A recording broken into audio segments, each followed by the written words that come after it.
Hi, everybody, and welcome to the We365 Racial Justice and Unity / Black Lives Matter panel. Today we have 5 youth voices here with us who are going to discuss the Black Lives Matter movement and racial justice in our local and global communities. So I'm going to go ahead and let them introduce themselves. Alexis, do you want to go first? Yeah, of course. Hi, my name's Alexis. I am currently a sophomore at the University of Louisville. I am majoring in criminal justice in hopes to become a lawyer someday. Awesome. Thank you so much, Alexis. Marissa, do you want to introduce yourself? Hi, my name is Marissa. I'm going to be an incoming freshman at the University of Louisville, majoring in biology, but I'm really hoping to continue to stay active in racial equity and social justice reform, and I'm hoping to do as much with that as I can. Awesome. Thank you so much, Marissa. Olivia, do you want to introduce yourself? Hi, I'm Olivia Allen, and I'm the founder and CEO of Girls Giving for Good, which is a nonprofit based in Louisville, Kentucky. And I'm to my sophomore year of high school.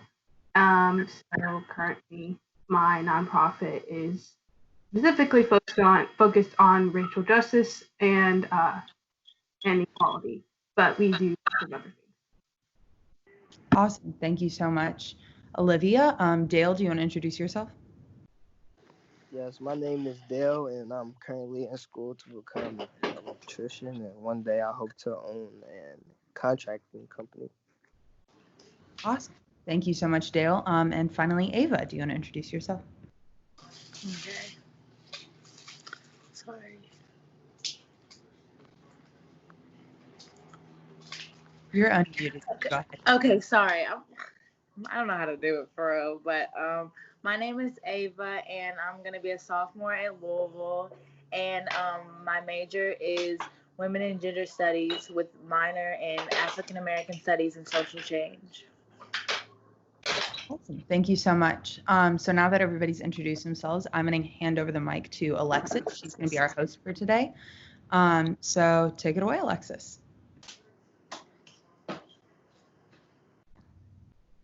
So I'm just going to ask us a few questions. We have about 5 questions on this panel today. Our first question is, have you ever experienced indirect racism by the police or just anyone in our society? Marissa, do you want to answer that question first? So, yes, I actually have experienced a couple different things. When I kind of think of indirect racism, sometimes I group that with microaggressions and those general questions that people ask that don't necessarily mean to be harmful but can come off as such. There was a person in one of my classes who asked me several times, despite my persistent saying no, if they could touch my hair and put candy in my hair because my texture was right, I suppose. They also asked me if I was mixed just because I had lighter skin and they thought I was pretty for a black girl. So there were a lot of those times where it was I felt like I either wasn't black enough or my skin tone didn't justify my race to some extent. It didn't, apparently to other people, it didn't match up. My personality and my skin tone didn't match up. No, yes, I feel like people get that all the time, especially when we're lighter skin or just because of our hair. Everyone wants to touch our hair. Olivia, do you want to go? Yeah, actually, my first audition, it was from a movie. So, the first audition I had, I was very little, and I went in, and I remember thinking I did well, and the director ended up getting my mom's contact information and calling her and saying Olivia was the best one we had there, and we she was great, but they said they weren't going to cast me because they didn't have they couldn't fit me in a family for the script. So it was so you think about it, and it's they they knew and they totally thought that I was the best one there for that role, but they're going to settle for less instead of finding actors of color to play those other roles of the family or adjusting the storyline or the script a little bit. They're going to settle for less because they can't find anyone to, or they can't fit me into a family. And he never actually said because I was black. Well, you get that from just what they're saying because they don't really want to put in that effort, I guess. So yeah, that was just I remember at the time I didn't get it because I thought I was like, okay, well, he thought I was good, so I must have the understudy, right? But film and TV are a little different than theater, so at the time I didn't understand it, but as I got older, I recognize now that it was definitely indirect racism rather than just being like, we're not going to cast her because she's black. That's it. Yes, exactly. Ava, do you want to go?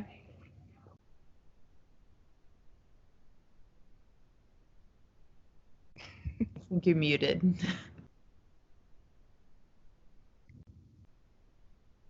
You're still muted, Ava. Okay. So, I just remember, I can just remember one time, me and my sister lived in different households, so basically, so that she could go to Ballard, and because I went to Presentation Academy, and I remember my grandmother lived in Prospect, and I was just around different people and just talking to this lady, and she was just like, where do you live at? And I was like, the South End, and she was just like, oh, that's okay. And it was just I don't think that she meant to say that, for that to come off as the way that it did, but it was just very underhandedly, just making me feel bad, and I don't think she meant to do it, but it's just those are the things that people don't really think about, and they just say it, and it's just you probably shouldn't have, so yeah. For sure. Dale, do you want to go? Yeah. So not too long ago, I had gotten an accident, and after my accident, I was on Louisville's campus, and I was trying to put my bumper back on or whatever was messed up, and this white man, he rode past and he was asking me bro, what are you doing right now? So me, just being me, I'm thinking oh, maybe he's ready to help. No, he starts threatening to call the police on me and asking me to unlock my own car to make sure that it's mine, and I feel like that was very racist, Yeah, for sure. I feel like people get that all the time. So our next question is, what are some organizations that young people can get involved with to support the cause? Marissa, do you want to go? So there are a lot of pretty local ones, and honestly I don't have an extensive list for that, but there are some that are wider spread throughout the United States, and those you could really, if you wanted to donate to those, and some of them accept volunteers, but the Bail Project, the Innocence Project, the Black Lives Matter Fund also needs a lot of donations. Color of Change Education Fund I found is really helpful because it really focuses on improving Black education and changing the curriculum for younger students so that they're learning the stuff that was kind of neglected for us. And the Anti-Racism Fund. Those are all super good ones. I haven't heard of all of them, but I bet they're good. Olivia. So my organization, Girls Given for Good, we actually we recently started a grant program for social justice projects, and we're funding them. So you can submit ideas that they have. We already have a couple of submissions that we've been funding and organizing and helping get together. to help make change. So one young lady, she's making shirts, and then she hasn't decided where the proceeds of the shirts are going to, but they're going to go to an organization to help fight social justice. And there's another young lady who wants to rebuild the little library, or fix it up and make it brand new, because it's a little ruined, it's a little destroyed. Outside of Americana, fix it up, more books with diverse characters and more diverse books inside of that little library for those children that live around that area and use those books. So currently we're taking both submissions for that and donations, and we've had a couple of donations for grants to help us fund more projects. So that is definitely, something any youth can get involved in. Will help them get their project off their feet. Yes, that's really, really helpful. Ava. Well, I just feel like, especially right now, you should forever, but like just educate yourself on just like progressing and just like how things are changing and what you need to know, and just like sharing that with other people, whether it be on social media, having conversations, just like making it known that like these are conversations that we need to have, and just even if it makes you uncomfortable or things like that, or makes them uncomfortable, like people need to get uncomfortable so that we can make change. And you just have to educate yourself, like read books. I just saw a book called White Fragility, and that I'm about to read very soon here. Just there's a lot of just resources that you just have to grasp and like get to. But yeah, I think just sharing it with other people is very important. Just making people see what is happening, is very important. Yes, especially like panels like this, just for us to sit here and talk and other people to be able to listen to them is definitely a good way for other people to educate themselves, just listening to us talk. Dale, do you want to go? Yeah, I know here you can join the Muhammad Ali Center youth groups and the local Black Lives Matter groups. You can also donate money to bail funds and support your Black-owned businesses. That would help a lot. Black-owned businesses are very underrated, so to make them in the forefront would be great. So our next question is, how can we as young people help? Basically, what is the most effective action that we can do to support Black Lives Matter and to promote racial justice within our society beyond social media? Marissa. So definitely at this point in time, protesting is a great way.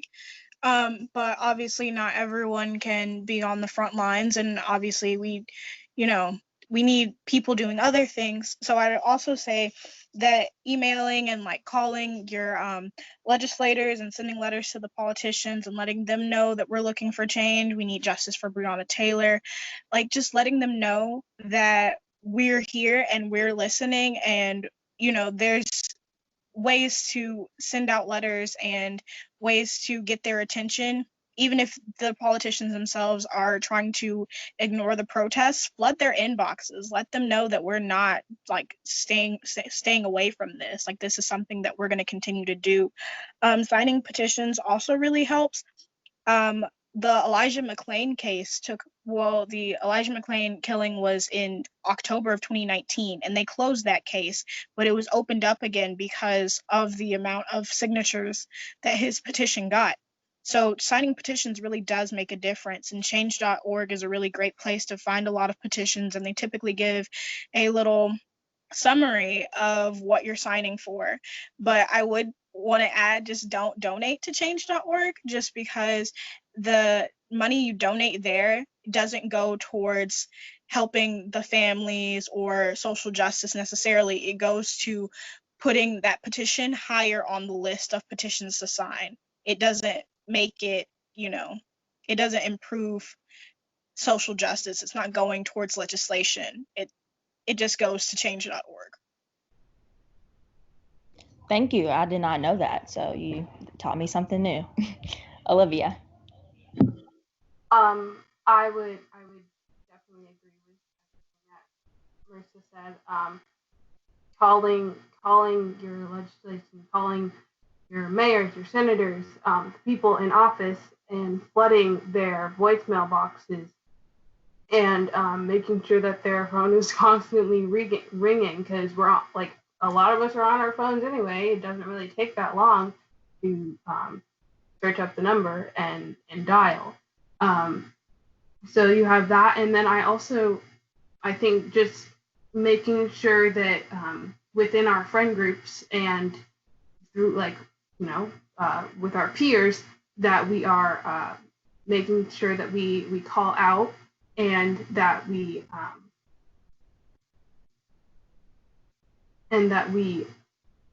make sure that our friends know what if what they have done or something they have said is hurtful or is not a step in the right direction,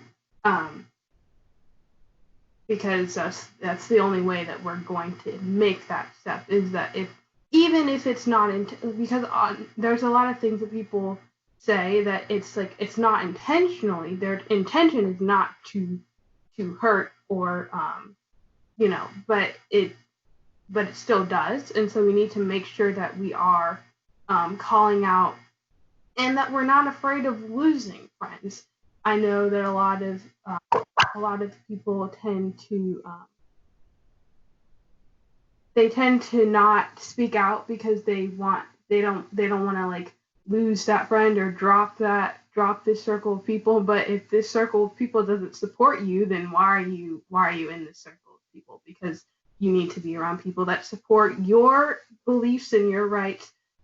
You can disagree on your favorite pizza flavor, but if you're disagreeing on your on basic rights, then there's a problem there. And if you're disagreeing on things such as racism and terms and actions that are offensive, then you need to rethink who you're surrounding yourself with, and surround yourself with people that are going to help you move forward and help us move forward as a society. Yes, I completely agree. My grandmother always says the people who you hang out with are a reflection of yourself. So, yes. Ava, do you want to go? Like both of y'all said, I totally agree. Like, you just have to have these conversations, and like she said, if people are not supporting the movement and what we're doing, and don't understand the Black Lives Matter movement at all, or that needs to be explained, it's like you're not supporting us, and there lies the issue. And like you guys said, we need to blow up the governor, mayor's phones, the lawyers' phones, everybody, to get justice. And I also think just letting people know that voting is also what we need to, like, we have to get out here and vote. And even though sometimes it doesn't go our way and things like that, we have to make sure that people know, like, your voice matters, and you have to use it, and you have to educate yourself so that you can use your voice and so that you can make change. And like for Charles Booker, me and my friend went canvassing for him and things like that, and it just those just like it just like lifts your spirits to see, like, people who are with you, and to talk to people who aren't, and also just like, yeah, you have to cut off people who don't support you, and talk to them and call them out, and make the change. That's where it counts. And in your families and your friends, because racism is everywhere, you know, like we can protest and we can address the bigger issues, but the small issues add up, and we have to address those too. Yes, smaller issues do add up to bigger issues, and that is one of the reasons why, we are here where we are. Dale, do you want to go? Most effective action. Yeah, I feel like all three of y'all really hit it right on the spot. It's just being seen and heard, like all of y'all said, being seen protesting, sending y'all letters, leaving voice messages, whatever it is, as long as they see and get the point that, we're not ready. Let this keep going on.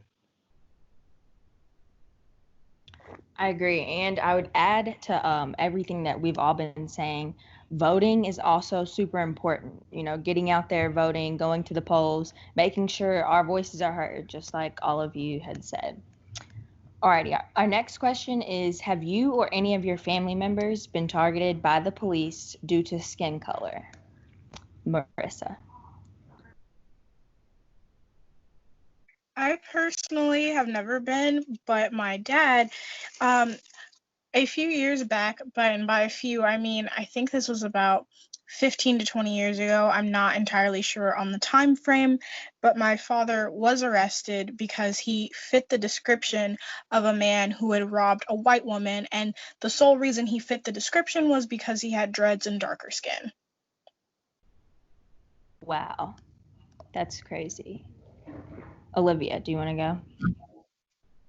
Yeah, a little while back, we were taking a road trip to my grandparents' house, and we were stopped because my dad was speeding. So it was like the middle of the night, and we were stopped. The reason being that he was speeding. But once the police officers saw that because that we were black, there were many both micro and macro aggressions made. So they searched the trunk. They asked many different questions. They had a conversation with both. One of them had a conversation with my mom and one of them with my dad, so separately. And of course, me and I know I was very shaken up and I was very scared, so I didn't know what was happening. I had an idea of what was happening, but I didn't want it to go the way that it seemed to be going. So of course, I was in the back and I was crying, and so my mom was trying to we were trying to diffuse the situation, and my mom was just trying to get the police officer to take a step back because I was very flustered, I was very scared, and my dad was away with the other officer, and my mom was like, my daughter is scared, she's in the back crying, and the police officer proceeded to shine the flashlight in my face and say, no, I'm looking at your daughters right now, they look fine, as I had tears coming down my eyes. But we had also gotten on the road right after my dad got home from work. So my dad was in his work clothes. So the officers were asking questions like, why are you guys dressed so nice? And other things like that. And we were driving a rental car because my mom's car was in the shop. And so of course they tried to make up excuses about not wanting to make sure that he wasn't pulling one over on Enterprise, whatever that means. And there were just so many aggressions made and things done that should not have been because he was speeding. Okay, great. Give him his ticket. Let us go about our day without you doing all of these other unnecessary things and making all of these other accusations. So that was a very scary and eye-opening moment for me, definitely. But yeah, Yeah, I would be completely terrified too if I was in that situation. Ava, do you want to go?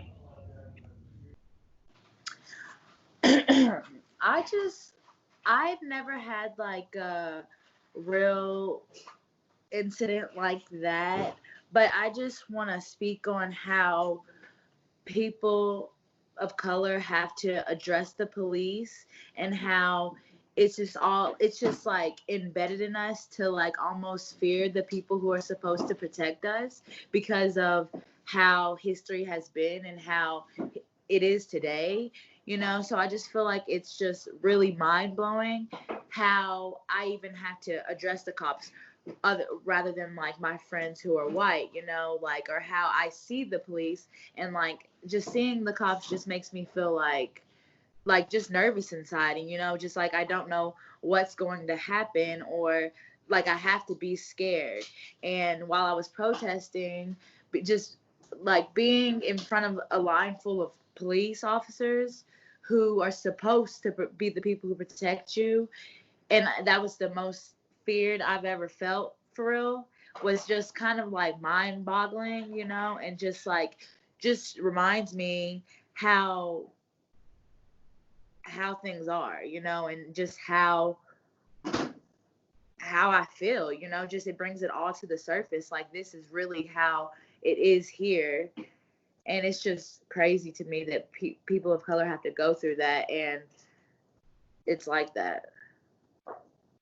Yes, when I was at the protest, seeing the police on the tops of the buildings, like in the corners with their scopes, just looking, it was just like, is this real? Like, it was super terrifying. I felt like I was in a movie. Dale, do you want to go? I personally have never experienced any police brutality or racism towards me, but my girlfriend's mom, one day when they were riding down, they were coming back home late, and just because of the area that they were in and them being in a nice car, they were stopped, and luckily it didn't get too out of hand, but there was some racism there, and she really didn't get pulled over for a reason. Yeah, I feel like all of us, we might not have had personal experiences Olivia has, but you always get those few people that have had experiences, and that's what brings the fear. That's why we are here, because police brutality is alive, and it's real. So our last question for our panel today is, how does the Black Lives Matter movement affect everyone in our society? Not just Black lives, but everyone. Marissa, do you want to go? Firstly, I'd like to say that at this point in time, pretty much everyone knows a Black person or a person of color. And it's like, I don't know how to explain to them that you should care about other people. Like, they're people just like you. And it's like, it's difficult to try and emphasize the fact that we're people too, because I feel like that shouldn't have to be emphasized at this point. Like, it's a movement that impacts everyone because everyone knows someone who has gone through a traumatizing or racially charged experience at this point. But I'd also like to mention that Black Lives Matter is intersectional. Like, if someone is a feminist, we are also protesting to protect Black women. If someone is part of the LGBTQ plus community, we are protesting to protect those lives too. It's not just we're picking and choosing which Black lives matter and which don't. It doesn't matter what you align yourself with. We all matter. Yes, I completely agree with you, Marissa. Olivia? To piggyback off of that, I think a lot of people still are confusing Black Lives Matter with Black Lives Matter More, which is not the case, because they haven't mattered to the majority of society for ever since Black people were brought to America to be slaves. And they haven't mattered as much as the majority. And now that we're finally trying to get people to recognize that they do, a lot of people want to play victim and say, no, all lives matter. Well, of course all lives matter. That's what we're trying to say. We're trying to say that Black lives should matter just as much as white lives do, as everybody does, and that we should all be equal. And I think that with Black Lives Matter, once people recognize our equality, that we all should be equal, they will equally support things like Black businesses and Black actors and actresses and entrepreneurs and politicians. And I think it'll open the door for so many more ideas and just like things that'll be brought to the table. Like the Honey Pot Company is owned by a Black woman, and so many people love her products. I love her products. So many people love them. And it's like, if this one company by this Black woman can just take the world by storm, imagine how many other companies and people and ideas that Black people have, that if you just supported them the way you support white businesses and white politicians, the world would be so much better. And we would have so many more ideas to choose from, and so many more things brought to the table. So I think it could allow people to become more open-minded, and just for our society and our economy to grow and be better as a whole. Yes, I think people don't realize that it does go hand in hand. So yeah, Ava. Like everybody has said, like I just feel like the Black Lives Matter movement affects everyone because the intersectionality of it all. Because say like I'm a Black, just say there's a Black trans woman, like out of those categories, if you're trans, like you should support your sisters and brothers. You should support people in the community. You should support Black people. All of that goes hand in hand, like everybody has been saying. And so it's just like, take the time to care about all of those people. And it's just like, it just kind of is like confusing to me on why we even have to explain to people why Black Lives Matter. Like, like it's just like when people, like you said, say all lives matter. So why can't we say that Black Lives Matter? Why is that triggering you? It's just like, you're saying all lives matter. If all lives matter, Black Lives Matter. And it's very simple and it's very easy. For people who are saying they want, that we're saying Black Lives Matter more, that just doesn't even resonate when you see Black people being murdered every day for the color of their skin. So it's just like, honestly, people just need to have that compassion and stand in solidarity with each other. It's very like unhumane for people not to think that death of a community is not affecting you. And like you said, Black people contribute so much to the world and have been for so long, and it just goes over people's heads. And once people realize that and realize, like you said, like everybody's bringing different things to the table and everybody's showing us new things. So it's just like, let's just have that, and let's just take that and love each other and be there for each other and care about one another. It's very almost simple, but people are making it hard. Definitely. A Black issue is everyone's issue. And I think a lot of people need to realize that.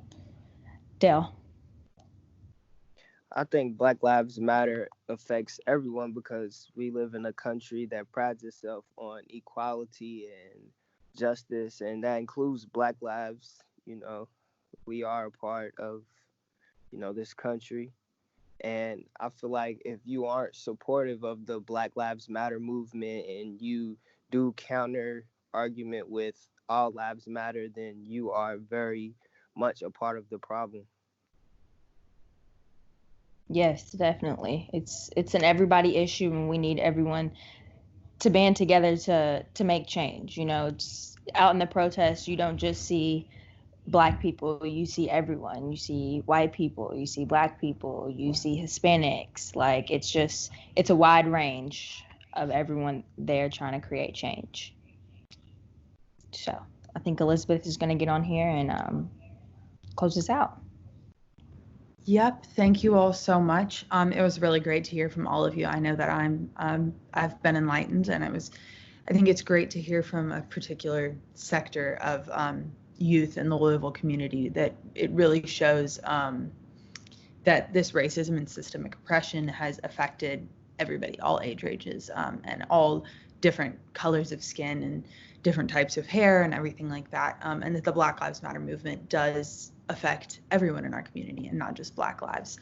But I wanted to thank you all so much. Just a quick reminder, anybody who wants to can apply to the Mayor's Youth Board. We're really looking to have a diverse group that can influence policy, kind of affect different changes within the We Day community, and creating and fundraising some of those opportunities and things like that. But I want to thank you all so much for joining the panel and participating.